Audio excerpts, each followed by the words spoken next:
On a beautiful fall afternoon in Alabama, the high banks of Talladega Superspeedway stand ready to challenge 43 NASCAR Sprint Cup Series drivers for 500 miles.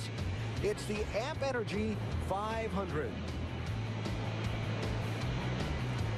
Going to be a great afternoon, so let's go upstairs to the three men with the best seat in the house for the call of this race and say hello to Dr. Jerry Punch. Doc? Thanks, Alan. Here are the point standings and starting positions for the 12 drivers involved in the chase for the Sprint Cup. And note, none of these drivers start in the top 10. Only 2 will start in the top 20. And with Jimmie Johnson and Dale Earnhardt Jr. moving to the back of the pack, 8 of them will start 30th or worse. Could that spell trouble here today? Hello, everyone. I'm Jerry Punch along with Dale Jarrett and Andy Peter. By the way, these two guys as driver and owner have combined for 12 restrictor plate wins. Glad to have you with us here at Talladega. Guys, just the mere mention of the word Talladega to race fans conjures up visions of huge wrecks and wild finishes. Now, when you stare into the eyes of the drivers and crew members here on race morning, you see something you don't see anywhere else. You guys have lived it. What are they feeling in their gut right now? Well, let's make it perfectly clear. Fear is concern and apprehension. You know, these guys are going out here today and they realize that their hopes and dreams could be taken away and without ever making a mistake. It could be someone else's fault that it takes all of that away. So it's just that concern that they may not get that victory today or that championship in a few weeks. And some of these guys on these pit boxes down here are an absolute nervous wreck. I know I work for a guy, Richard Childers, and before these restrictor plate races, he was so nervous. I'll guarantee he's down there right now on top of one of these boxes and so nervous he can't stand it. So it's day. History tells us that the big one you saw a moment ago will happen, just a matter of when. Now, how do you avoid it? Well, I believe the best place to be is in front of the wrecks. The wrecks are going to happen. The best place to be is in front of it so you don't have to deal with it. And so I want my guy to go as hard as he can, get to the front, and stay as far up through there as he can and try to avoid these wrecks. Yeah, we'll see different strategies. And, yeah, up front is a great place to be, but I've seen the wrecks happen there in the middle and in the back. So you just do whatever you feel like you're comfortable with. We're going to see a lot of different strategies played out here, but the important thing is position when we get down to the latter stage of this race. History has shown us you can win this race from anywhere. A year ago, remember Jeff Gordon started back in the pack, and back in 2003, Dale Earnhardt Jr. started 43rd, back where he starts today. Let's go trackside. Race fans, it's time for those most famous words in motorsports. Please welcome your Grand Marshals, Pepsi bottling employees, and proud members of the National Guard as they give the command. Start your engine! Greg Barno. You have a copy there. Loud and clear. You got me? Loud and clear. You got me? I got you, bud. Sorry. Just like we spoke about in the meeting. Just keep it rolling. It's going to be a fun race. A lot of cool things can happen here. Be on your toes. Track position and lead a lot of laps. That's what's going to be key. You guys are doing a great job. Let's keep it up. Engines have fired, and ordinarily these 43 drivers would tell you they know what happens next. But not today, not here at Talladega, where it can get hairy in a heartbeat. Our in-race reporter today, though, has many fond memories of this place, and why wouldn't he? Dale Earnhardt Jr. has won here 5 times, including a remarkable 4 in a row. What a family legacy for the Earnhardts, winning at NASCAR's biggest and fastest track. We'll talk with him in just a moment.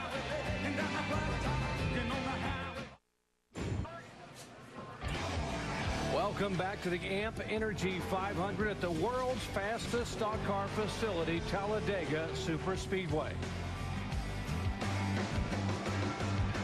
This broadcast is available in Spanish by activating your SAP button presented by ESPN Deportes. It usually doesn't take long for action to heat up at Talladega. This weekend was no exception. Back on Friday morning, Dale Earnhardt Jr. had engine woes, which forced him to go to a backup engine.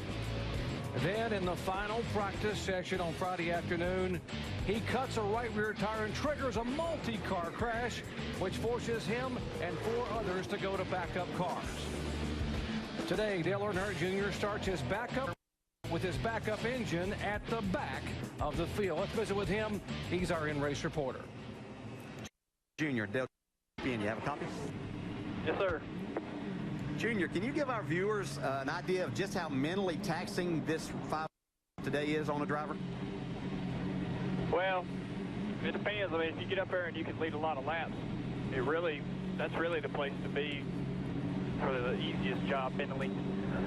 And But if you're in the pack 3 wide, 2 wide, you know, 10th, 5th car in line in these packs, man, it can wear you out. And, you know, it's the guy who can still make sharp, sound decisions at the end of the race mentally who's going to be the guy that can improve his position and put himself in position to win.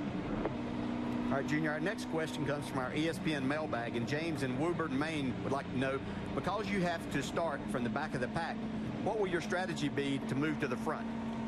Well, this is what I look for. I look for the probably the first 15 cars and see how they're racing. If they're getting 3 wide up there, then there's no point in even running up in behind that because I can't go anywhere once I get there. So what I try to do is, normally at the first of the race, by lap 10 or so, it's going to be pretty hairy. Guys are going to be 3 or 4 wide. So there's really no reason to get in the middle of that. So I wait for them to settle down, get back to 2x2 racing, and which they normally do the last half of the fuel run. Everybody kind of calms down a little bit. Try to pick my way up through there at that point. All right, Junior, thanks for talking with us today. Have a great time. Indy's going to be your crew chief. Tony, you're a junior. Hey, Tony Jr., Andy Petrie, you got us? Sure. Hey, Tony, you know, everybody talks about how the drivers are apprehensive here, and we kind of understand that, but why don't you share with us how hard it is to sit on top of that pit box and watch this thing all day long? You know, it's probably one of the few races, Andy, that we can just enjoy the race. I mean, you know, Dale Jr. does an awesome job here running, but, you know, but there ain't a whole lot the team can do. We have to do all of our work back in the shop, and the guys have done a great job preparing these cars, but, you know, we're locked into so much, we just come down here and basically make sure we keep our fuel strategy straight, make sure we keep good tires on it all day. Do you have any concerns about the engine in the car after losing that one on Friday?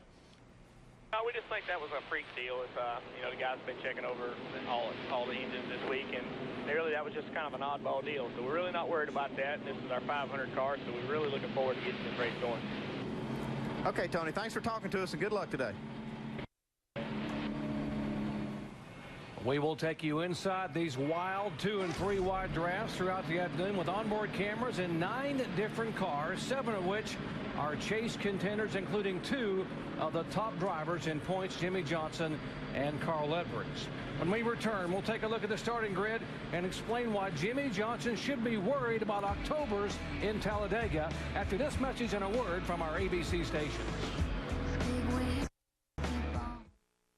Outside of row 1, tip and a half of the DEI boys, qualifying all 4 cars in the top 10. To win here at Talladega, all the pieces of the puzzle must fit together perfectly. To explain, here's Jamie Little.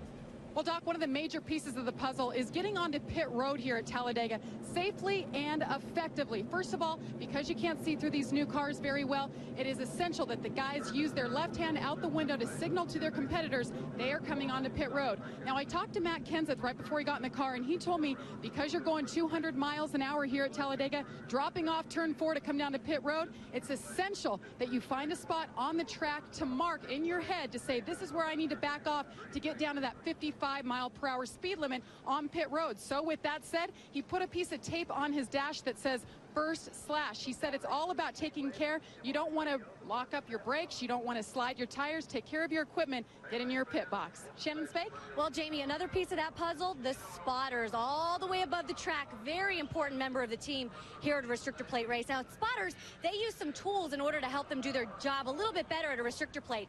Cell phones in order to text message other spotters, binoculars so they could see their drivers on the track, and scanners. Joey Meyer, spotter for the number 1 of Martin Truex Jr., he told me he carries 4 of these so that he can listen to other teams, see how their car is handling in the draft. Now, Meyer also told me, he said, quote, it's my job not to screw up. I can't win the race for my driver, but I can lose it for him. Dave?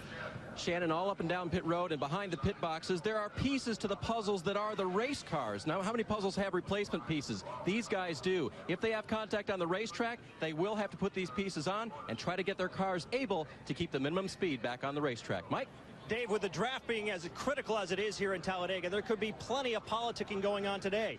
Drivers trying to form alliances, looking for a drafting partner that will push them to the front. But as the intensity ratchets up, those deals could merely become verbal contracts made to be broken. As one crew chief told me, deals are simply a fairy tale because no driver, Doc, wants to finish second. 43 drivers have visions of victory here today. 12 are also dreaming about a championship. Could Talladega be the turning point for some in their chase for the NASCAR Sprint Cup title? 500 miles of hold your breath, white knuckle stock car racing, folks. This is Talladega.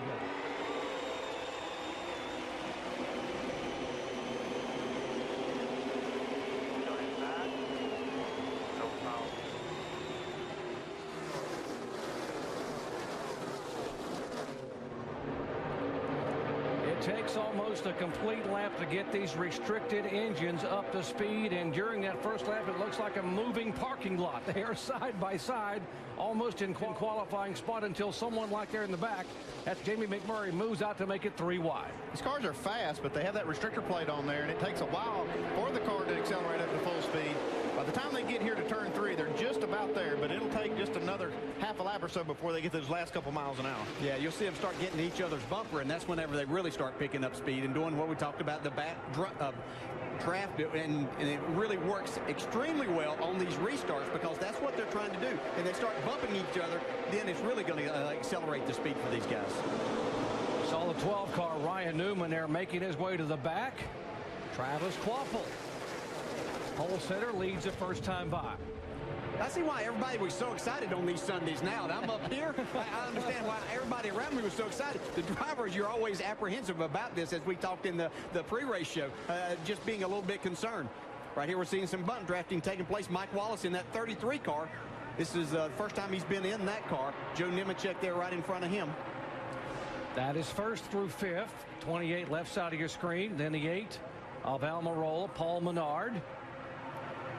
That outside line starting to move back up there. That's Casey Mears, his best starting spot of the year. What I love about this racetrack, you got a lot of new guys at the front. Travis Kvapil leading the race. There's Eric Almirola second, and then Paul Menard right there in third. These guys are having fun up front.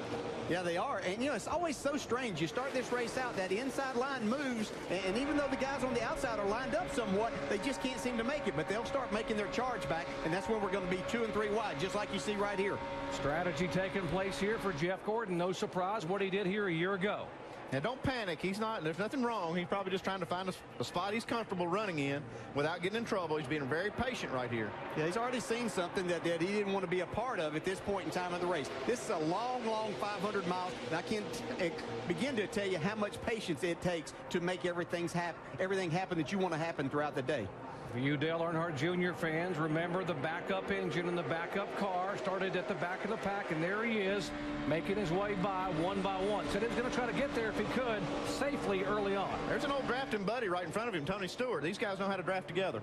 Yeah, they do, and he hasn't wasted much time. We see a pass for the lead now. Mike Wallace. That's a Richard Childress 4th car in this race. Got Brian Vickers right behind him.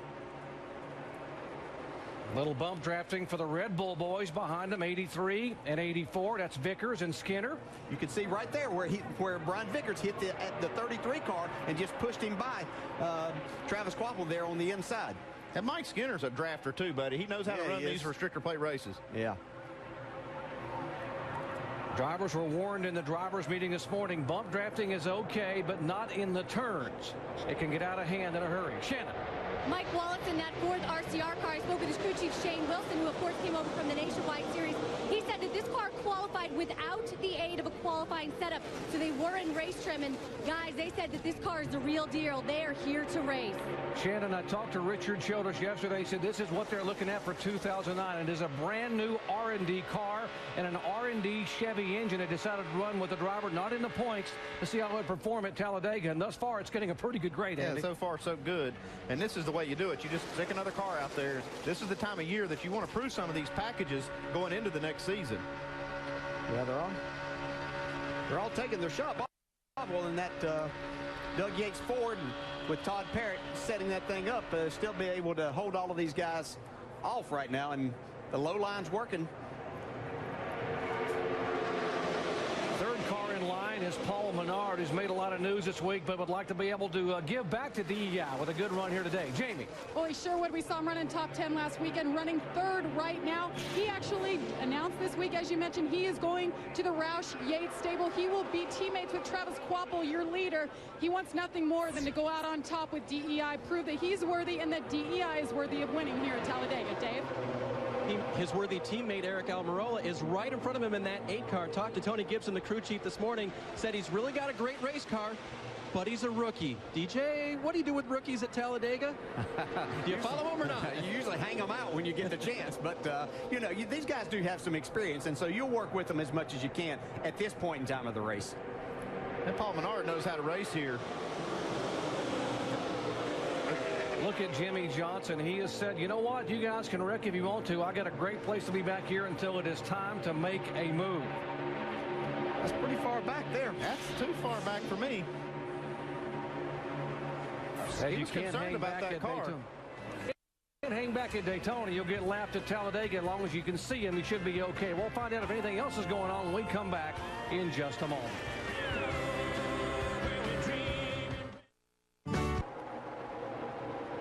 Aerial coverage from high above Talladega Superspeedway brought to you by our good friends at Goodyear. Get there on Silent Armor technology with the strength of Kevlar for toughness and a comfortable ride. Right now, it is Carl Edwards who has a very comfortable ride. He was the leader. He's been shuffled back out. Now Brian Vickers has gone by, so we have had now 3 leaders in the first 9 laps.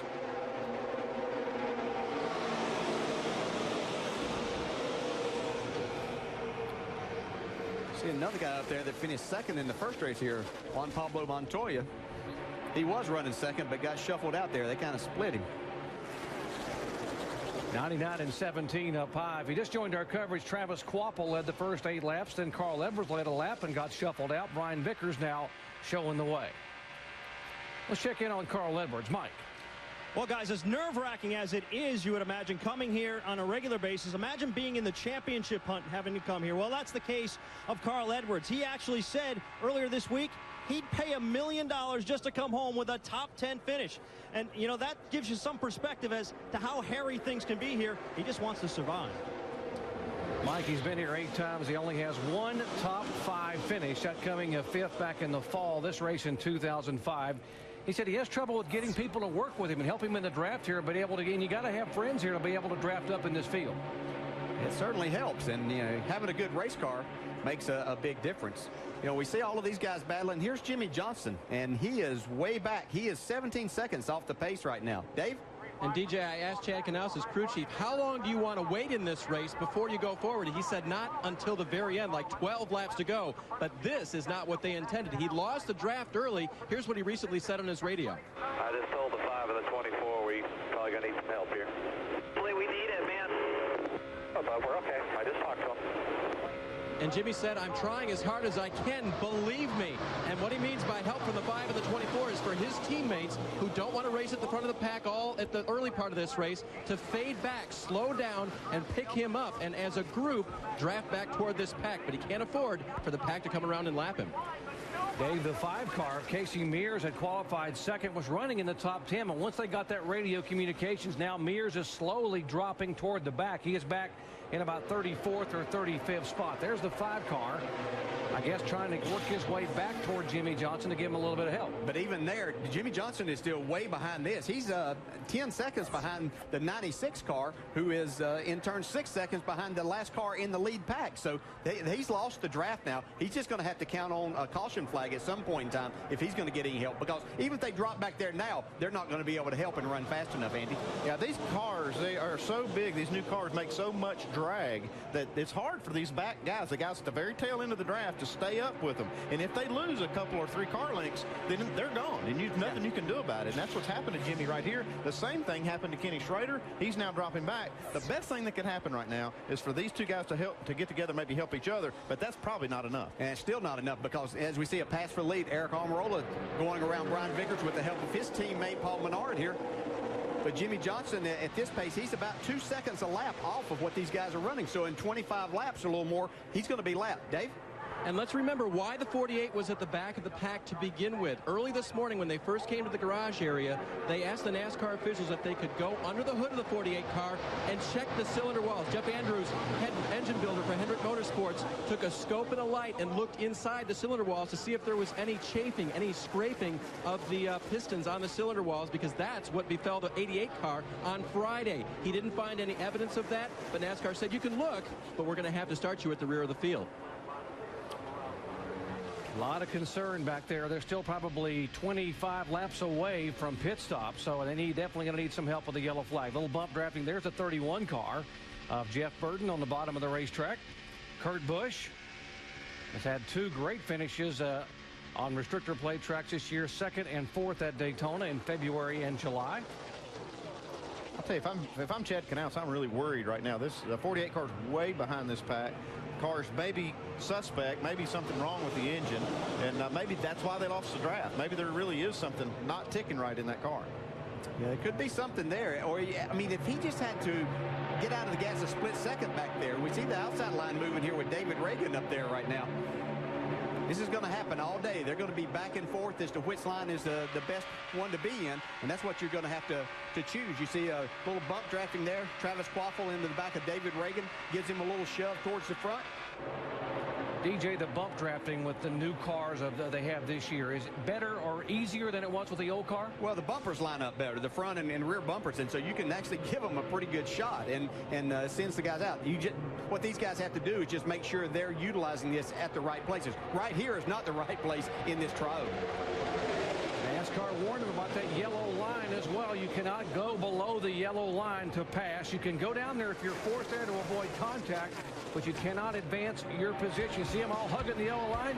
Right now it is the rookie Eric Almirola leading at Talladega. You're watching ESPN on ABC. Can you make it on the wild ride? All trucks haul. To 191 on your AT&T wireless phone and send in your answer. The results will be shown later in the race. Standard text rates will apply. Riding along with the 31 of Jeff Burton. And the upper lane starting to get some momentum back, guys. Got the 88 car in that lane, and he's moved way up in that field. Made a lot of headway so far.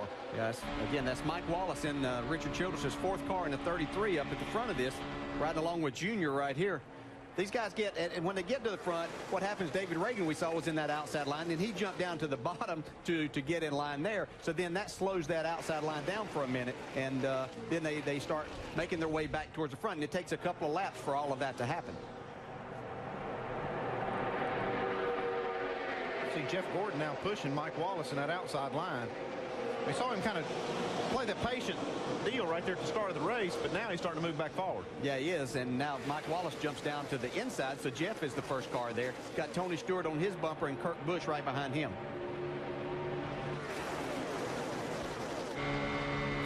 This will just be a game these guys are going to play all day long, and as we ride along here, you see a little bit of push from Tony Stewart.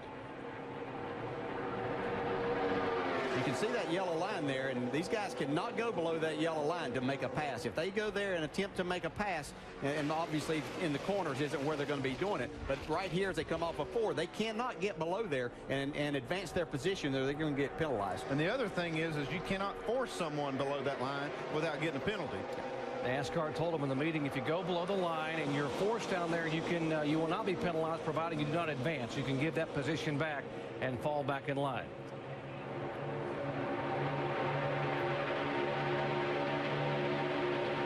Big concern over the 48 car for Jimmie Johnson, and there is Chad.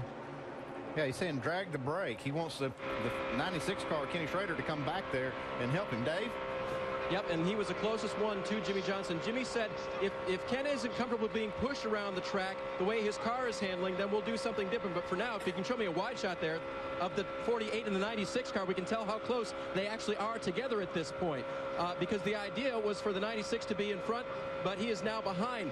Schrader is trying to push the 48 around. That's the only car back there. But as for teammate Casey Mears, they were trying to help as well and fade back, but they figured they needed about half a dozen cars to really help their teammate Johnson to make this work. So that's why the 5 hasn't gone all the way back. Listen to the recent radio on the 48. I've been working with the 96. He said he's going to come back and get us because they're kind of in the same boat we are. So we can run 2 by 2. And guys, that's the whole thing. It's 2 by 2 right now. Here comes the pack. They're going to overtake him, and then Jimmie will have to hope that he can get the free pass at some point when there's a caution. 88 car up on the high side. David Gill in there. Remember, Earnhardt Jr.'s come all the way from the back of the pack. 3 lanes coming up off the corner. Gordon in the middle. Gillen and Jr. up high. If they're getting ready to run up on these two slower cars, you can see Junior really giving a nice push to David Gilliland there. But now he goes to the inside of him.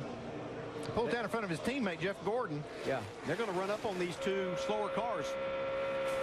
35 car pack moving in on Jimmie Johnson and Ken Schrader. And there comes the leader, David Ragan, flashing by, and will put Jimmie Johnson and Kenny Schrader a lap down. DJ, you called it in 25 laps. Yeah, well, the good thing for Jimmie Johnson is there's a long way to go in this. The thing that he can't do now, obviously, is get swept up in a wreck. But, you know, we will have a caution before this day is over. Just look at that group right there. It could happen at any point in time. But he will be the first car lap down at this point in time. So, again, 25 laps down of 188. It's going to be interesting to see now if he can actually maintain in this group. See if his car is okay. If his car is okay, he'll be fine. But if it's something wrong with it, he may not be able to maintain his position in here. Yeah, you can see he's fallen in there in that third spot, so he could actually drive his way back to the very front here as he gets some push, a little bit of a push right here, and that's what he's trying to do is get that thing going back. He'd like to be in front of these guys. He doesn't want the lucky dog. He wants to be in front. He's making a charge to that right now. His teammate Dale Earnhardt Jr. now giving him a little bit of a push, trying to get him back up there, and he has pushed him by. Looks like his car's fine, but here goes Junior. Junior wants to, he's got the lead now. Didn't take him long, boys, from the back to the front. Yep. How's that for an Earnhardt? From the last starting spot to the lead in 26 laps at Talladega. We've seen that before, I believe. Yes, sir. We've seen it before. These Earnhardts know how to restrictor plate race. Listen to them. They are excited here. We're talking about the last fan standing. They are on their feet here in the Earnhardt Nation at Talladega.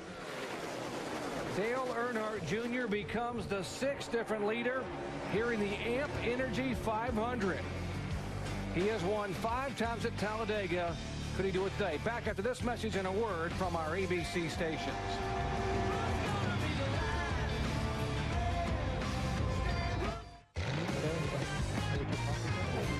Welcome back to Feel Better Fast, the show that delivers rapid relief. John from Nashville, what's on your mind? After the 88 that changed engines and had to start at the back of the pack. Yeah, both these guys made a charge to the front. Actually, Travis Kvapil actually led that lap. He passed Junior and just got by him at the start-finish line. But David Ragan and Dale Jr. have been on a mission to bring those cars to the front from the rear. Shannon? Doc, David Ragan was the highest finishing Ford back here in April, 4th place. It is the same car here that he had back in April. It's a big weekend for him. He's got his family here, and he's, of course, from nearby Atlanta. So he's got his parents, his brother, and some cousins up on top of that pit box. He is giving his family quite a show right now, guys, running very solidly in the top 5. Yeah, that car finished 4th here in April, finished 5th at Daytona in July, so a good restrictor plate car, as evidenced by that move here early on in the first 20 laps. This 28 car is strong, though. Travis Kvapil was able to take this car to the front. He's keeping it up there, too. I mean, this is one thing to get to the front, but it's hard to stay up there unless you have a really good car. Yeah, it really is. And you see that the 4th car in line there on the inside, that's Jimmie Johnson, and he is a lap down if you just tuned in with us. Dave? And DJ, that may yet be a very good race car as we watch the bump drafting down the backstretch. Just check with Jeff Andrews. He's a head engine builder for Hendrick Motorsports. He was the guy that checked out this motor this morning. I asked him if while the car was running around by itself, if he heard the sour engine note they sort of heard, or the flat engine note they heard during qualifying yesterday. He said no. Jimmy lost a draft when someone got on the brakes early, and the fact that he's staying in the pack now, right now, Hendrick Motorsports are satisfied that the 48 might be okay if he can get his lap back. Yesterday, I talked to Chad Canals. He said, we have never had any luck here in October. We finished 2nd there last year, but prior to that, we had 5 consecutive horrible finishes and 4 DNFs. Said this race has been our Achilles heel. And right now, he is one of only 2 cars, as you said a moment ago, a lap down, showing in 42nd position. Watch this tachometer. You can see that these engines they never back off the throttle. The RPMs do not vary a lot around the racetrack. They're running close to the same speed in the corner that they do the straightaway. Man, this looks hairy right here. I can see why you guys would get nervous about these races, man. But it is exciting watching it from here, I can assure you. And that's why these fans fill the stands and everybody's tuned in watching here today, because it is such a great race, but it's just nerve-wracking from the driver's seat. You just never get to relax. They've got a grip on the steering wheel that they don't have any other racetrack. 7 car of Robbie Gordon there had lost the draft. He will be the next car to go a lap down. And why is that important to Jimmie Johnson? Because he would be the first car if he could hang there somehow and would get the lucky dog, although this whole line may go by him as they're trying to on the outside. There doesn't look like a gap for Robbie Gordon right here. He's just going to have to let these guys go. Really, Jimmie Johnson did a great job of getting himself in this spot. Caution's out. Looks like Jimmie Johnson will get the lucky dog spot. Turn 2. Some debris down at the edge of the yellow line where you're being told by one of the NASCAR spotters. That will bring caution out here on lap 33. Well, Mike Wallace bringing him down here, the leader. First NASCAR Sprint Cup start of the year for Mike, who is a full-time competitor in the NASCAR Nationwide Series. Currently sits 8th in the points in the Nationwide Series. A Toyota. Here's a 70 car coasting down toward pit road. Tony Raines. Yeah, pit road was closed, and he's already down here like something must be wrong with the 70 car. These guys are going to jack it up here and change tires. Acting like he might have had a tire problem or something like that. Can't imagine why else he would have been in, and that could have been part of the reason. Might be the debris from him. The 7 car got the free pass, by the way. Robbie Gordon, I told you that was a concern when they made that pass a moment ago. And when the caution came out and the field was frozen, Robbie was in front of the 48. He was the first car a lap down, and he gets the free pass. Well, it's all about the time that thing came out, because these guys, the leaders, went past this 7 car really fast. So that caution had to come out just at the right time for the 7 car to get it and Jimmie Johnson not to get it. If you just joined our coverage, this is the first caution flag today. There have been 7 different leaders, 8 lead changes. Travis Kvapil, the pole sitter, has led twice for 10 laps. David Reagan from the back of the pack in the 6 car has led 9 laps. Earnhardt Jr. 5, Vickers 4, and Almirola the first laps he had ever led in a NASCAR Sprint Cup race. Eric Almirola led 3 laps in the 8 car.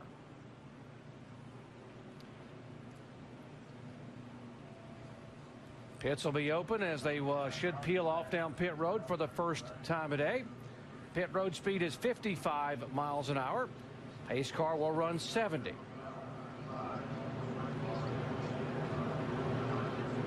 Imagine we're going to see a lot of 2-tire stops here. Yeah, you'll see a lot of 2-tire stops, some gas and goes, and some 4 tires. Jamie?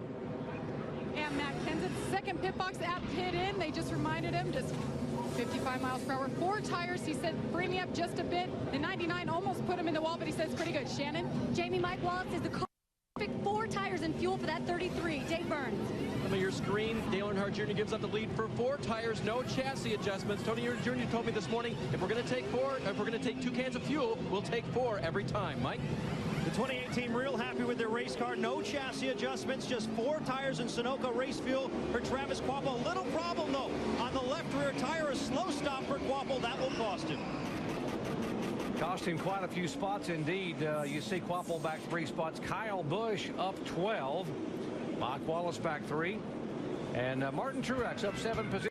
Most of the leaders opting to take 4 tires instead of 2 or none here in the first stop. Back in just a moment.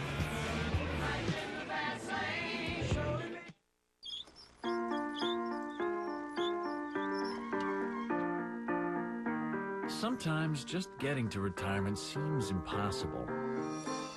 That's where we come in.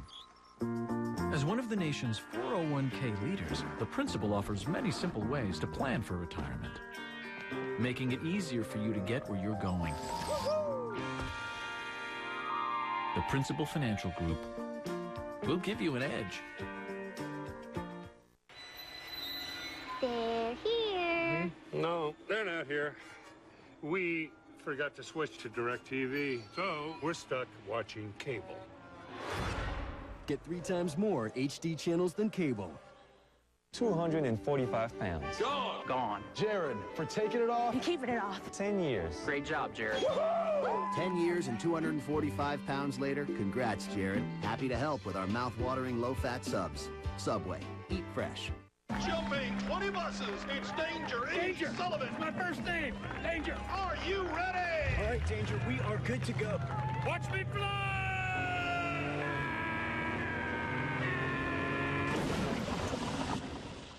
Engine sludge can strike anyone, so get Castrol GTX. It's superior sludge protection. 57% better than the leading 5W30. Tests prove it. Hey, how far to go? Castrol GTX. It's more than just oil. It's liquid engineering. We've got an armed robbery down on Sullivan. All units, we have an officer down. No way.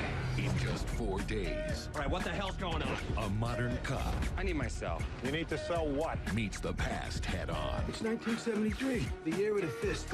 Harvey Keitel, Gretchen Mol, Michael Imperioli, Lisa Bonet, Jason O'Mara. ABC's Life on Mars. Thursday, 10/9 Central after a new Grey's Anatomy on ABC. Back at Talladega Superspeedway, NASCAR Sprint Cup Series action under caution for the first time today. And the 99 car actually stayed on the racetrack a moment ago. Mike, was there some confusion over whether he had led a lap or not?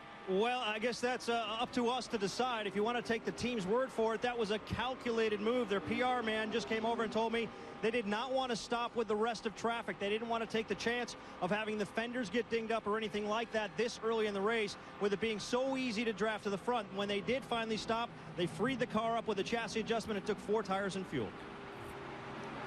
Remember, a week ago, he was a ping pong ball on pit road and got hit a number of different times. But just a moment ago, there was also action on pit road involving David Reagan. Yeah, watch this right here. This is why Carl Edwards didn't want to come down pit road.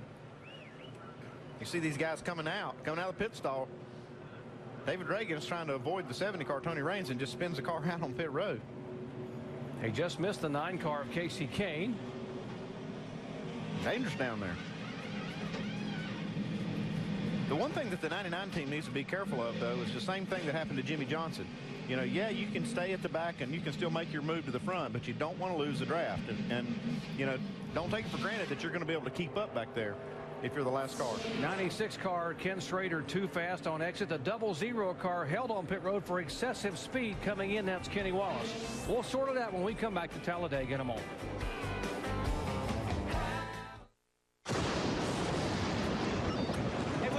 Doing? Bashing! Playing with my ham radio? Trying out these giant stilts! Aren't you afraid that you're gonna get struck by...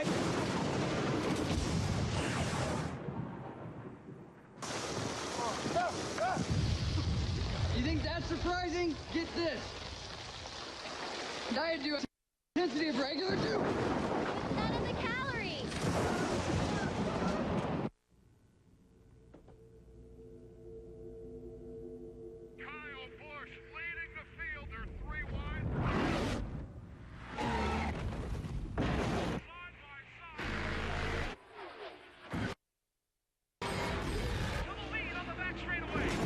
Chase for the Sprint Cup comes to you with NASCAR Sprint Cup Mobile.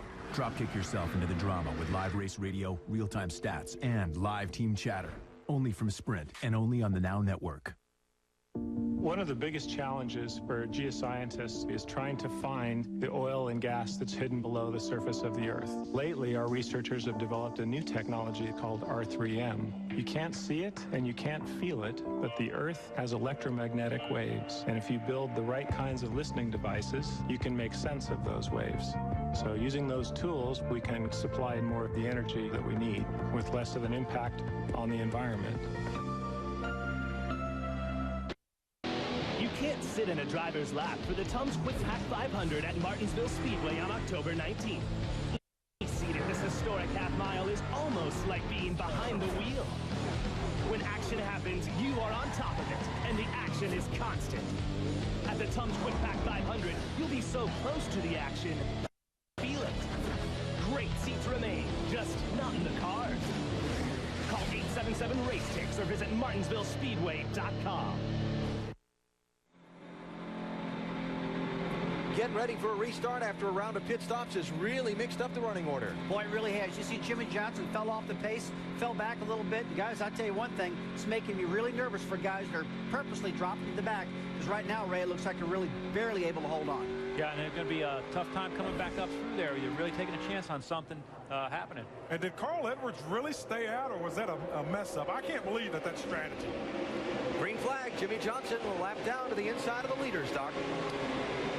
And Alan, we're being told now the 7 lost the free pass for putting fuel in twice. And by the way, you Bobby Labonte fans, he was caught for too fast exiting pit road. And you Kenny Wallace fans, he was held a lap. The 00 was clocked at over 100 miles an hour coming down pit road. NASCAR took a dim view of that and held him there for one whole lap. Yeah, I don't know why he would be going that fast down pit road. It'd be interesting to hear Kenny's explanation, but we got some racing going on up front. See Jeff Burton trying to make a move to the inside. He'd like to lead a lap. 5 bonus points to lead. Now, it only counts if you can hold on until they get back to the start-finish line. That's a long way from turn 4. Yeah, there's times you think you've got that with no problem, but it's a long way. These guys can make a run back on the outside, but he's got a fast car and Jimmie Johnson pushing him. Burton will lead this lap. Dale Jr. is actually in second. That's Jimmie Johnson, who's a lap down just behind Jeff Burton. So Burton becomes the 8th different driver to lead at Talladega. Back in the spring, there were 52 lead changes here among 20 different drivers. That's why the fans love coming here so much, and we love being a part of it. Just shows you how quickly it happens. Going down the backstretch, just last lap, Jeff Gordon was leading this race, and all of a sudden he's back there in the middle of a hornet's nest at about 8th or 9th, whatever you can pick out from there.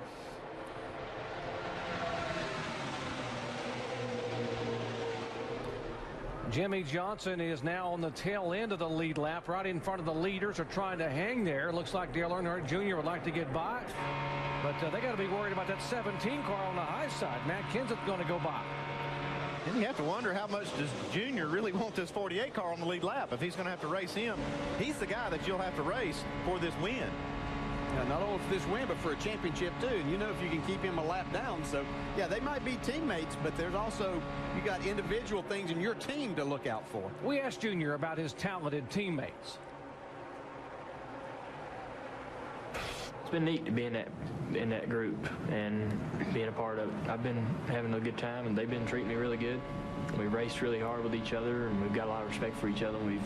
I've got a year under my belt working with them, and I feel like they still respect me as much as they did when I first got there. So I guess that's a good thing.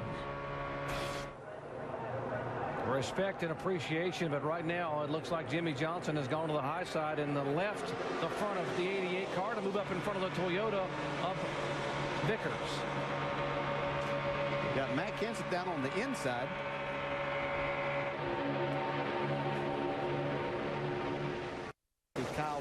Kurt Busch and the 2 car. Shannon? Well, these are 2 guys that really have nothing to lose. Kurt Busch not in the chase, just going for a win.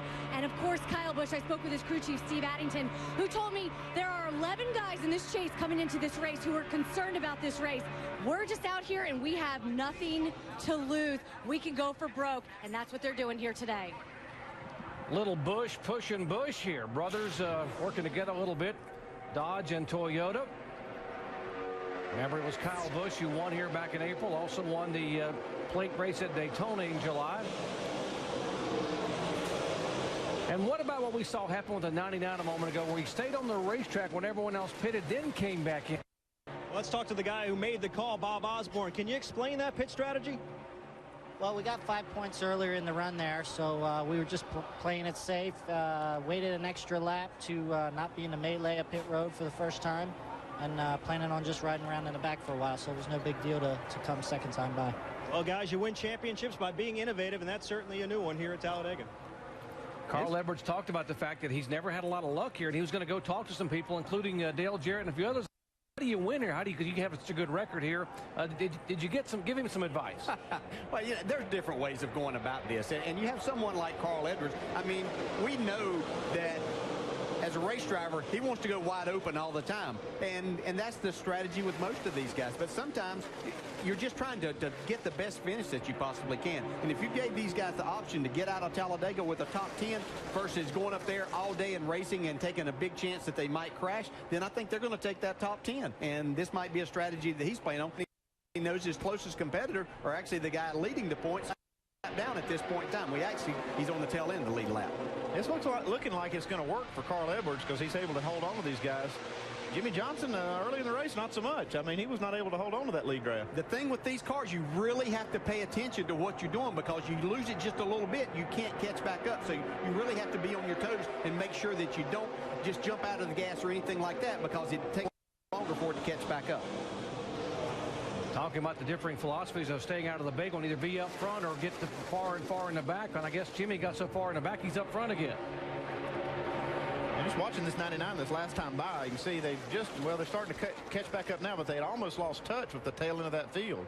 But he's got some company back there to help him. What about Tony Stewart, who has never won here at Talladega? Jamie. Yeah, he's finished second 6 times, Doc. You know, before that last pit stop, he worked his way from the back to the front, but then they came in, took 4 tires, and they realized the tape was coming off the grill. They had to come back in, fix that tape, and he slipped back to 35th off that start, but he's already worked his way up. He's about 29th right now, but DJ Andy, maybe you guys can explain how much that tape impacts a car at this track. Well, that tape's everything. You know, the drag, you put all that air inside the front of the car, it makes it, makes a lot more drag, makes it a lot harder to run fast. So they made a good move there by putting that tape back on early. Casey Mears up front. He was the highest finishing Hendrick car here in April. And now caution being shown for the second time today. Debris on the tri-oval area. That should give Jimmy Johnson the free pass and let him go back around now and get back on the lead lap. Well, no, that's a sigh of relief there for this team. I bet you he doesn't lose the draft this time. I bet he doesn't. I bet he doesn't hang at the back as far. Be a little more aggressive. I watched Chad Knaus on the pit box. Said they needed some help, and obviously he's looking for it. He saw it. He saw something. There's debris right there, boys. Yeah, these guys. Think they got a vested interest in that happening? Yeah, and I'm sure that NASCAR checked it out with a few other people before they believed Chad Knaus there, since they were the ones needing that. But obviously, there it is. Yeah, there it is on the racetrack. He has great eyes. When you need a caution, you'll be scanning that racetrack pretty good. Caution for the second time today, and Jimmy Johnson will indeed get back on the. We just jumped the reigning and 2-time Cup champion. Dropped to the back of the field and lost the draft, and then the leaders ran him down and he got a lap down. So he will now get the free pass back, and that will put now 40 cars on the lead lap. Yeah, got a couple of guys up here in front. Casey Mears has made his way to the front with Elliott Sadler in second. Kyle Busch, who we haven't been able to talk about in the last few weeks other than problems happening, has made his way up to third. Of course, he won the first race here this year. Well, what do you do, crew chief? Do they come now, or do you stay out there and hold on to that track position? Well, you know, then you'll key off these leaders. If a lot of these leaders stay out, you'll see a lot of guys stay.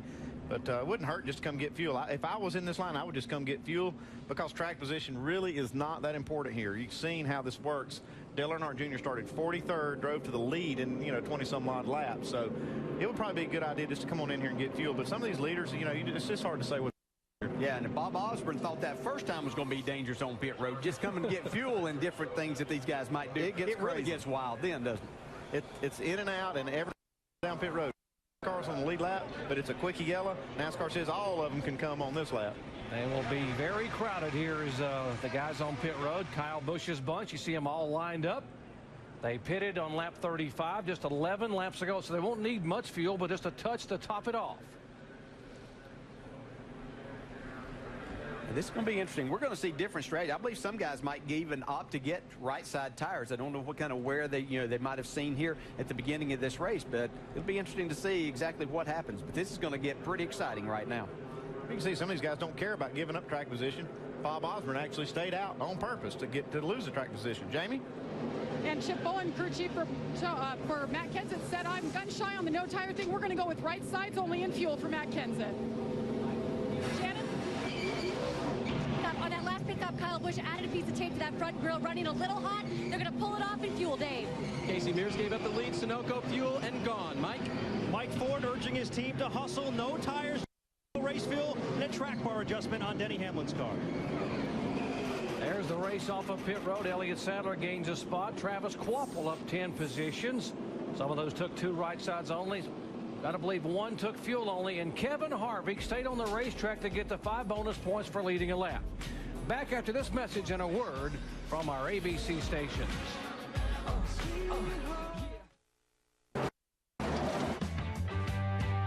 Before we go back racing. Dale Earnhardt Jr.'s Amp Energy National Guard Chevrolet got a little different look to it this week. 70,000 fans selected from an Amp Energy promotion to get their names on the car. Hendrick Motorsports Graphics Director Jim Gravlin spent about 80 hours developing a stencil for the wrap that they put on the machine by hand. Used his computer to place all the names. 5 test trials, 200 hours to complete. And Doc, somewhere among those 70,000 names in addition are your name, DJ's, Andy's, Rusty's, Brad's, mine. They're in there somewhere. I hear they're on the hood. Actually, they're all underneath his name there at the left side of the door. Dale Earnhardt Jr. Now let's listen into the radio for the 48 car for Jimmie Johnson. Patience, sir. Didn't do anything silly. Or either we need to take gear out, which I know is impossible, or there's something to prevent this thing from running like it should when I got somebody on my bumper. It can do some things at times, but it's just not, something's wrong. I'm going to try the B-box. Listening to these other guys, just for what it's worth, the 88 just said the same thing about when he was leading, that felt like the car just stopped, as did the 11. He's obviously feeling the car change significantly there in the draft. Well, what happens is these air currents really are funny with these big cars and a lot of wind out there, and it can change the tone of that engine and make the driver think there's something wrong. Yeah, definitely it's different. It's how fast you're going and who you're hanging with and how much of a push you're getting. Green, Elliott Sadler's the leader with Casey Mears on his bumper. Elliott Sadler finished 6th in the Daytona 500. Had a great run to open the season here in 2008. Trying to keep that Gillette Evernham Dodge up front. Well, now it's time for Kenny Wallace to be speeding. He's in that lucky dog spot. He was speeding on pit road, and they held him a lap for going excessively over the speed limit. So now he's got a chance to get that lucky dog back so he can race up here with these guys. Little bump draft from Mears. Here comes Kyle Busch's Toyota to the high side. I got a feeling he's not going to get much help there from Mr. Gordon, who's going to go with his teammate. Denny Hamlin's going to help his teammate in Kyle Busch. The 12 car of Ryan Newman dropped a cylinder, is now headed to the garage area. We'll update you as soon as we know any more on what's going on there. And by the way, the 22 car of Dave Blaney having electrical issues. He is being shown now back in the 37th position. Let's go down and check in our ESPN Tech Center in Tim Brewer. Jerry, this voltmeter right over here, if we've got about 13.8 volts, the thing's going to be sufficient. But an indication, talking with Nelson Crozier up at Nelson Specialties, when this tachometer gets real erratic, that's when the battery is literally out of power. That's the indication that when you're looking for, you need to come in and change. Yeah, these things won't run without volts. And the problem with these cars today is they have so many electrical components in there, from air conditioners, blowers. There's blowers all over these cars that it takes a lot of power to run them, and you can't run long without full charge in that battery or an alternator working. Now, this looks like the Kyle Busch we've seen all year. Yeah, I thought for a minute there, those two were glued together. It looked like he had a trailer hitch on there, and he was pulling the 11 car of Denny Hamlin along. But these two have gotten together and separated themselves for just a minute. It won't take long till the other guys get back. They can't maintain that. So you can see this. Actually, what it does, it helps these other guys gain momentum on you. And you'll see now Kurt Busch is going to go by these guys with help from Brian Vickers, and then now they look like they're unbeatable. This will happen all day long. You'll see these guys going back. But the one constant up at the front has really been Travis Kvapil in his 28. He's been able to stay up there pretty well consistently. Yeah, he's done a nice job of driving that race car and getting himself in the right position. You see 3 wide all the way back for about 11 rows there. 34 cars, and there you see the 99 car back in Biffle. There's Edwards and Biffle back here. You see these guys. There's a 24. The 1 car down in there, the 8 car. At the back of that pack, the 29 who stayed out and led a lap that last time, as you said, and then the 48's right there. He's doing his best to not lose this. He had to be the very last car, and that's the hardest thing, not to lose the draft when you're that, because you have no pushing help. But he's got himself in a pretty good spot here now.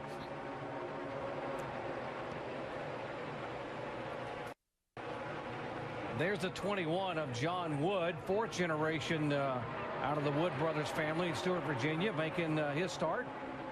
You can see off your screen there's the 19 and the 5 who were leading this thing whenever this restart began, and now they've dropped back to the back of this lead pack. I say lead pack, it's the only pack out there. We get here, it's just one pack. 43 car there, Bobby Labonte driving for the King Richard Petty. Bobby inducted in the Talladega Walk of Fame last night. Big bump right in the corner. That can't be good, Dale. No, that's not a good place to get that. You don't want that. You saw Jamie McMurray and Juan Pablo Montoya up on the high side go all the way to the front. Around these guys, they made the long way around and went to the front. David Ruderman sideways. Right rear tires up down on this 44. Oh, no, Jeff Gordon's torn up. Oh, man, this is going to kill him in points. And he is nosed into the wall. Get behind the scoreboard, can't see him. Yeah, he's got fluid coming out. It's what they can't see, and that's not good. It's either the you got a lot of damage, radiator. A lot of damage to the body, which is extremely important. Right front really hard, left front. All right, let me see if I can get a TV shot of you to the garage. How's your steering wheel way off? So the 6-time Talladega winner having trouble here.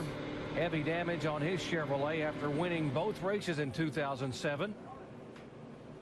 You saw the right rear tire was down on David Ruderman's car. Yeah, it looked like he blew a tire right in the middle of that pack. Right, about a quarter of a turn.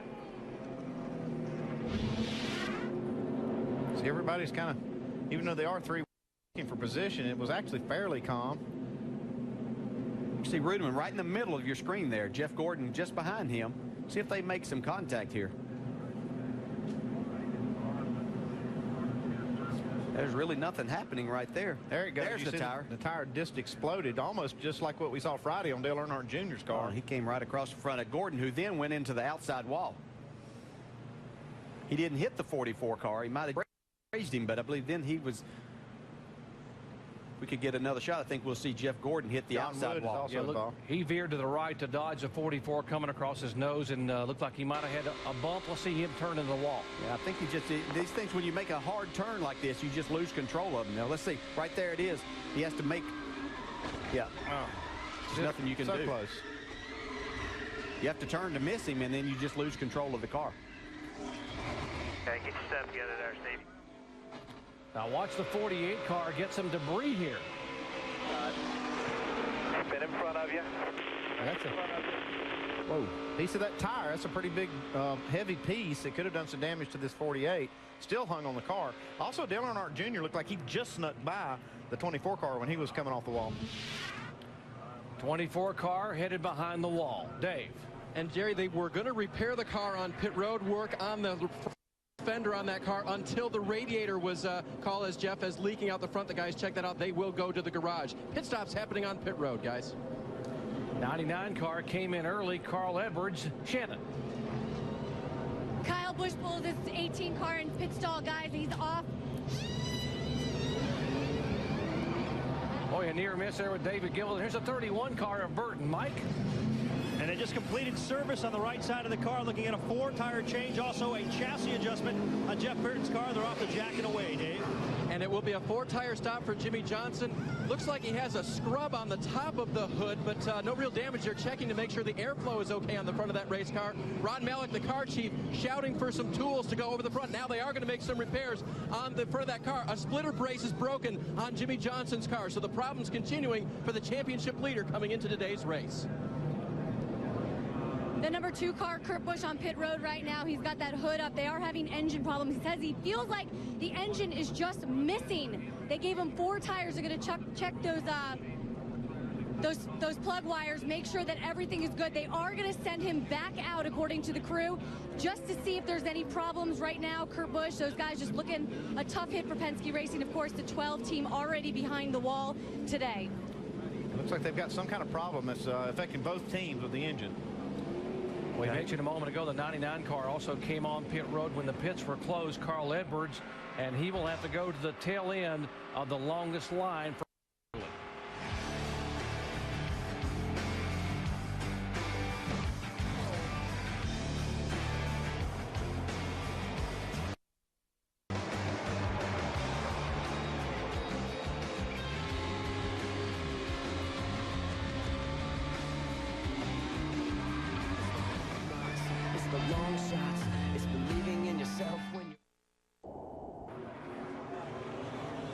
working lap 56 here at Talladega Superspeedway, the Amp Energy 500 under caution for the 3rd time today.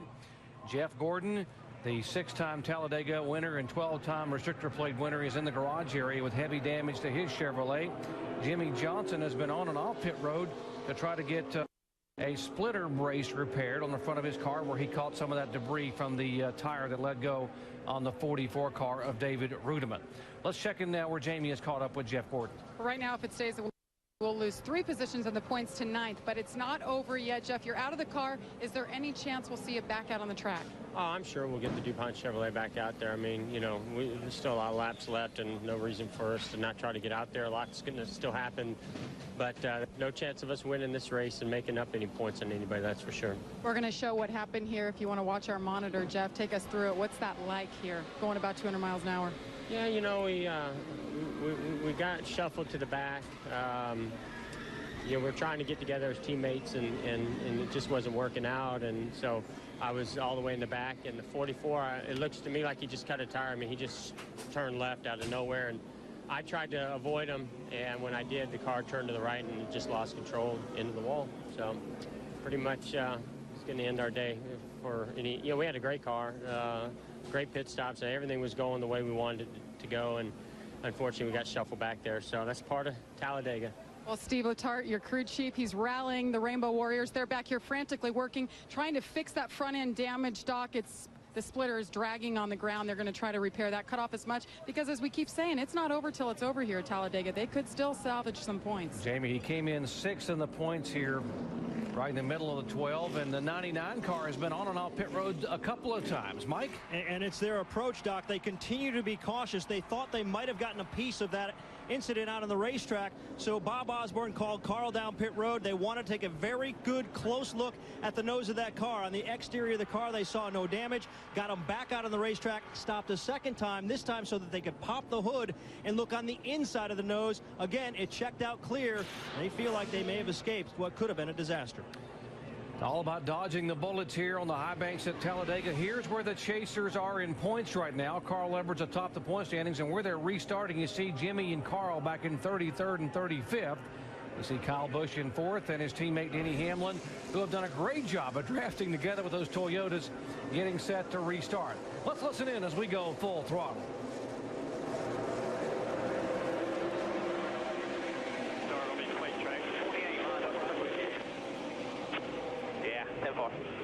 It's got to be hard to see. Still covered high. No help in the mirror.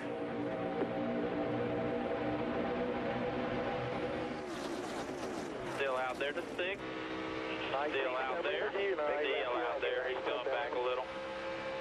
38's out there with him. 6 to 6 with you, little bump. Boom. There you go. Then a little hole. Still one outside on you tight. He's cleared by 15. One outside. The 20 and 33. No pressure behind the 22.